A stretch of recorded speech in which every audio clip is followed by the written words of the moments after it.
इतना श्रम किया, सब कुछ व्यर्थ चला गया। कद्रू मेरी बात सुनो। ये क्या किया तुमने? बस इतनी आसानी से क्षमा कर दिया तुमने इन दोनों को? कुछ भी नहीं कहा? इस समय मेरे पास और कोई विकल्प नहीं है दीदी। केवल और केवल मेरे पुत्रों का जीवन महत्वपूर्ण है मेरे लिए, और कुछ नहीं। और हाँ, मैं तुम्हारी आभारी हूं कि इस समय पर तुम मेरे साथ हो। उन दोनों को सही समय पे पकड़ के तुमने मेरा व्रत भंग होने से बचा लिया। बल्कि मैं तो कहूंगी कि तुम उनकी निगरानी करो। वो दोनों जो भी कार्य कर रहे हो, उन पर तुम्हारी दृष्टि होनी चाहिए। गोबर की प्रतिमा बनाने से लेके पूजा की सामग्री और उद्यापन की भोग तक सब कुछ तुम्हारे समक्ष होना चाहिए। अवश्य कद्रू, अवश्य।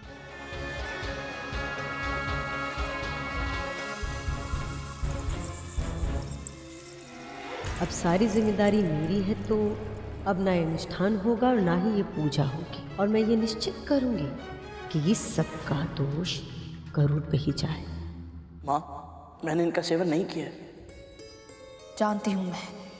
तो फिर आप ये भी जानती होंगी कि इन अस्थियों पर जो दांतों के चिन्ह है वो किसी असुर के ही हो सकते हैं। हाँ। तो फिर माँ, आपने महारानी को ये क्यों नहीं बताया कि समस्याएं दीति माँ उत्पन्न कर रही है? क्योंकि इस समय मेरा सारा ध्यान इस व्रत को सफल बनाने में है गरुड़, और तुझे भी वही करना चाहिए। कद्रू दीदी मानसिक रूप से ऐसी स्थिति में नहीं है वो ये समझ पाए कि कौन उनका हितैषी है और कौन शत्रु। इस समय उनका अपराधी तू है गरुड़, क्योंकि नाग तेरे साथ गए थे और सुरक्षित नहीं लौटे। इस समय उन्हें यह समझाना असंभव है कि तू निर्दोष है। इसलिए हमें अपना समय उसमें नष्ट करने की बजाय इस व्रत की रक्षा में लगाना चाहिए, ताकि कोई भी कद्रू दीदी और नागू का अहित न कर पाए। चाहे जो हो जाए गरुड़, इस व्रत को सफल होना ही होगा।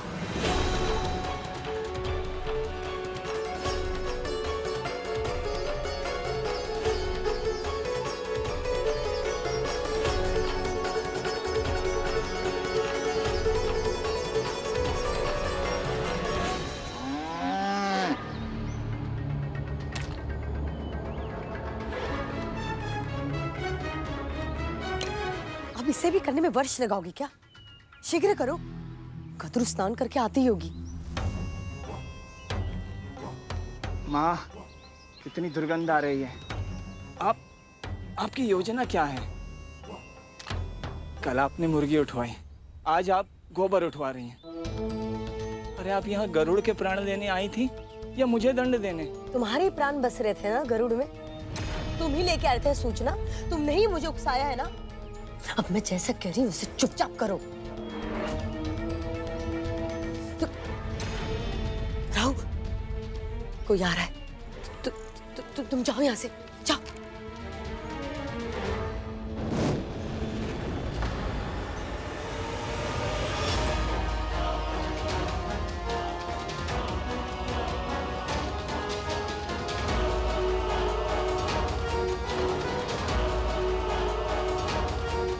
अरे, इतनी शीघ्र गोबर किसने उठा लिया?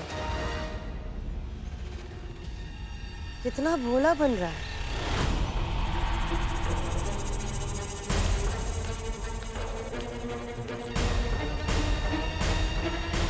क्या हुआ दीदी? वही जो तुम्हारे साथ होता आया है, धोखा। फिर से धोखा किया है इन लोगों ने। अवश्य इसने और इसकी माँ ने ये सारा गोबर हटा दिया, और ये अब कह रहा है गोबर कहाँ चला गया। देखो। क्या? गोबर नहीं है तो मूर्ति कैसे बनेगी?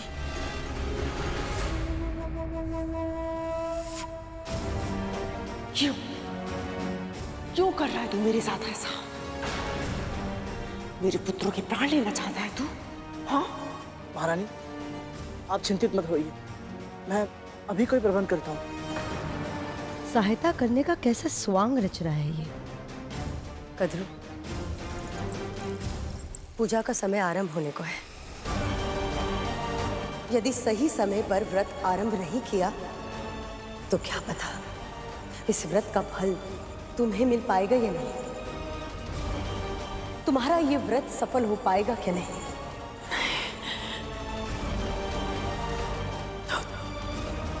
तो फिर मेरा व्रत।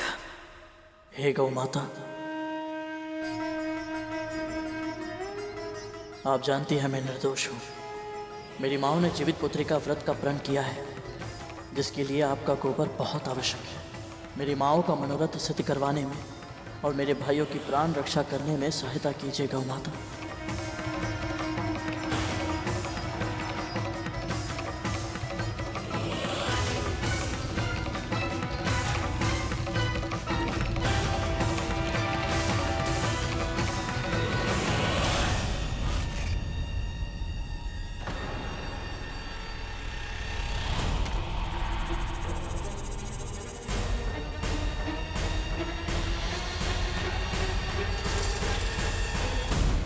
हे गौ माता, आपने मेरी प्रार्थना सुन ली।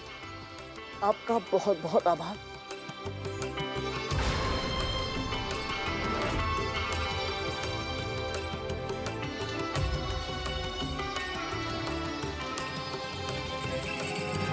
ठहरो दीदी, जब तक मेरा व्रत सफल नहीं होता तुम्हें हर कार्य पर अपनी पैनी दृष्टि रखनी होगी, क्योंकि मैं नहीं चाहती कि कोई भी गड़बड़ हो या मेरे व्रत की तैयारी में कोई भी विघ्न आए।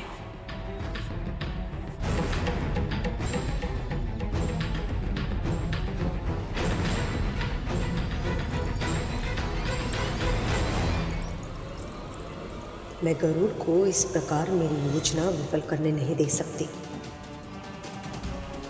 मुझे कोई अंतर नहीं पड़ता यदि ये आपका षड्यंत्र था या नहीं। मैं अपना ध्यान तो केवल इस व्रत को सफल बनाने पर लगाना चाहता हूँ, ताकि मेरे नाग भाई स्वस्थ हो सके।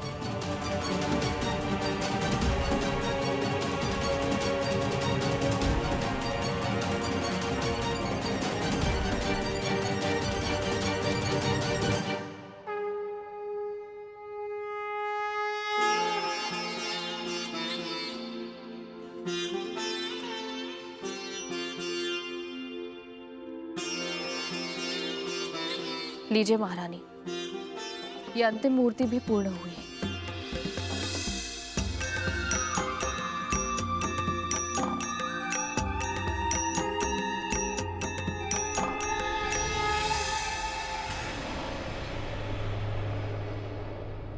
अद्भुत। ये मूर्तियां दिखने में साधारण है, परंतु कितनी दिव्य है मां। इतने कम समय में तूने प्रभु की इतनी सुंदर मूर्ति बना दी। ऐसा लग रहा है जैसे स्वयं प्रभु नारायण इसमें आकर बस गए हो और हमें आशीर्वाद दे रहे हो।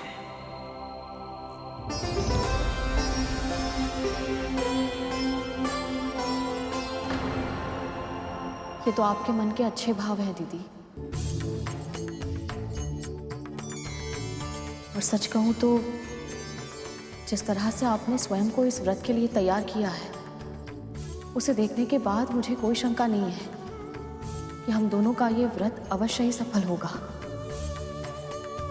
और आपके घायल पुत्र शीघ्र ही स्वस्थ हो जाएंगे।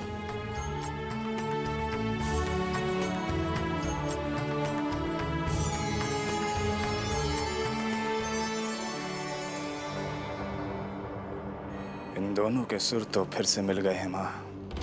आपकी सारी योजनाएं एक के बाद एक असफल होती जा रही हैं। जब तक विंता कद्रू के साथ रहेगी और गरुड़ विंता के साथ, तब तक हमारी योजना सफल नहीं हो पाएगी। इसलिए वक्त आ गया है माँ को बेटे से अलग करने का।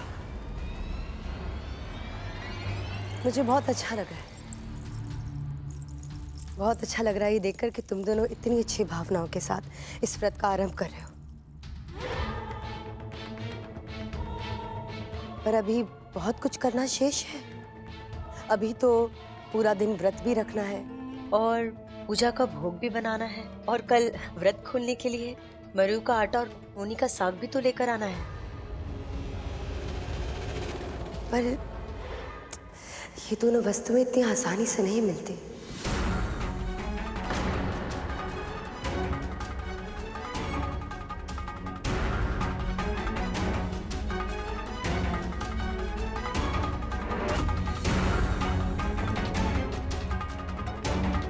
मैं लाऊंगा। मुझे बताइए ये दोनों वस्तुएं कहाँ मिलेंगी? कोई आवश्यकता नहीं है गरुड़। हमारे भाइयों की प्राण संकट में है। मैं और तक्षक भैया स्वयं जाएंगे। तुम दोनों लेकर आओगे? अगर तुम दोनों चले जाओगे तो तुम्हारे भाइयों का ध्यान कौन रखेगा? और वैसे भी तुम दोनों में से किसी एक का तुम्हारी माँ के पास रहना आवश्यक है, तभी तो शांति से पूजा में ध्यान केंद्रित कर पाएगी। कालिया, दीदी सही कह रही है। आप सब चिंता मत कीजिए, गरुड़ कोई त्रुटि नहीं करेगा। आपके साथ साथ मैं भी तो ये व्रत कर रही हूँ। तो फिर बस तय हुआ। गरुड़, तुम्हें पूर्वी दिशा में 7 पहाड़ों को पार करके एक गांव मिलेगा। वहां पे तुम्हें सोमदत्त नाम का व्यक्ति मिलेगा। उसी के पास तुम्हें मरु का आटा मिलेगा। बस वो जाकर ले आओ। और नूनी का साग कैसे लाना है मैं तुम्हें बाद में बताऊंगी, ठीक है? आज्ञा दीजिए।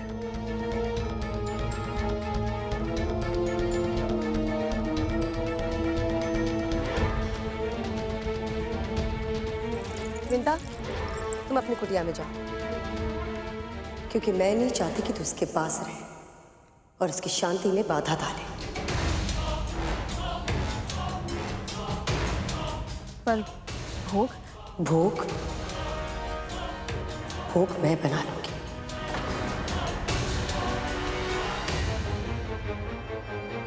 जा यहां से।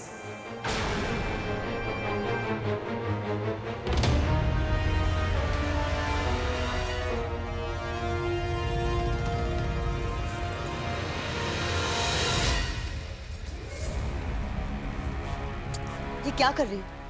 देखो चूल्हे में तो बिल्कुल भी लकड़ी नहीं है। इस तरह से खाना बनाओगी तुम? जाओ लकड़ी लेके आओ। जाओ यहाँ से।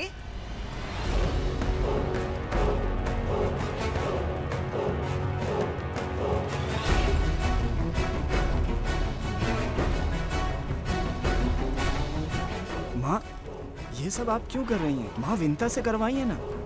भोजन या भोग होता तो उसी दासी से करवाती ये सब कुछ, पर दोनों में से ये कुछ भी नहीं है। फिर क्या है ये?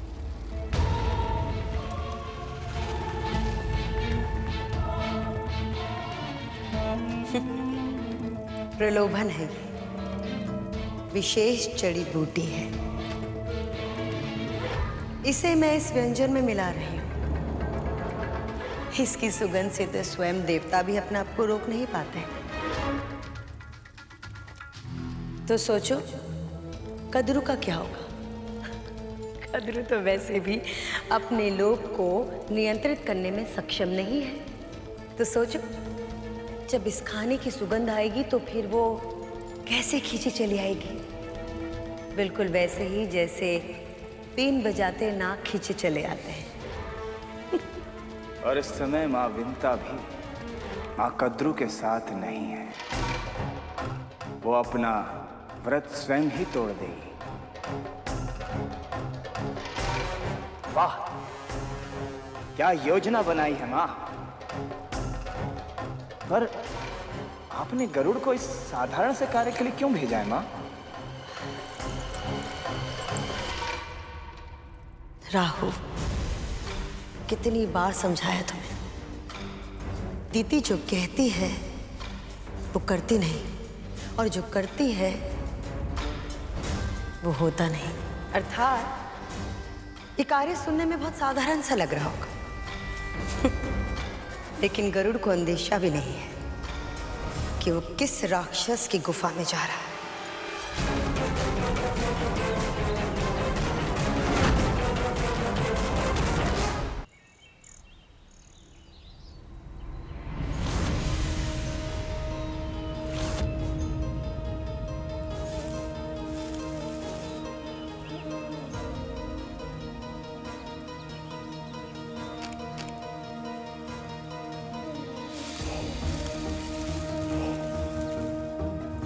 विचित्र सी शांति है हर ओर, पर क्यों?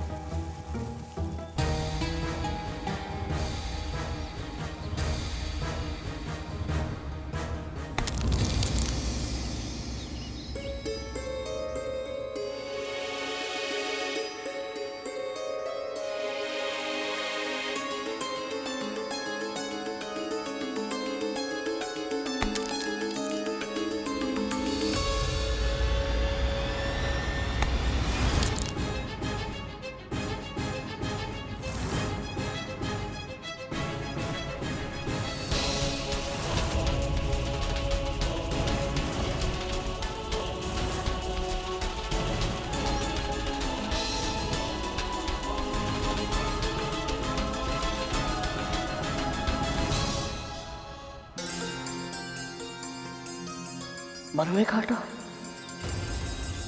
आटा तो सामने ही है, परंतु बिना आज्ञा के कैसे ले जाऊं? ये तो चोरी होगी।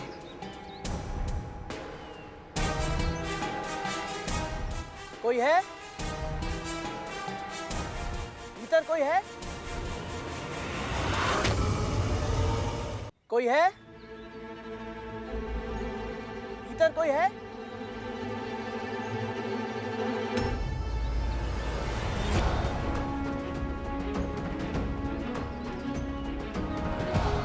यहाँ क्यों आए हो? मैं गरुड़ हूँ बहन। मेरी माँ ने जीवित पुत्री का व्रत रखा है, जिसके उद्यापन के लिए मैं सोमदत्त जी से ये मरुए का आटा लेने आया था। ले जाओ, जो चाहिए ले जाओ।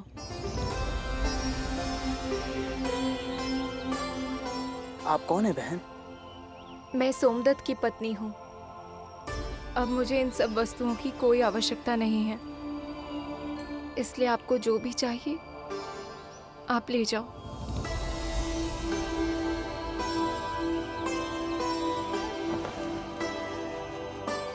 इनका कोई निजी कारण होगा, मुझे अधिक पूछताछ नहीं करनी चाहिए। वैसे भी सूर्यास्त से पहले वापस भी तो पहुंचना है। आपका बहुत बहुत धन्यवाद।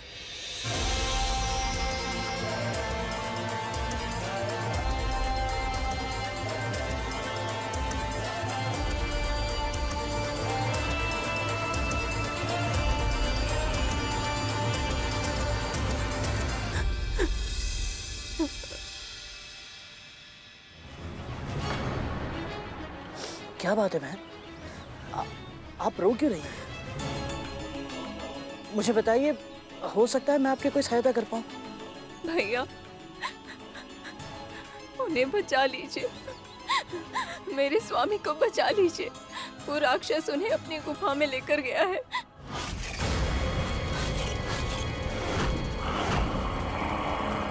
कौन सा राक्षस? और ये गुफा कहाँ है? पीछे वाली पहाड़ी पे एक काली गुफा है भैया। उस गुफा में एक भयानक राक्षस रहता है। जब भी वो बाहर निकलता है, किसी न किसी को घसीट के अपने साथ अंदर ले जाता है। फिर वो मानव कभी नहीं निकलता।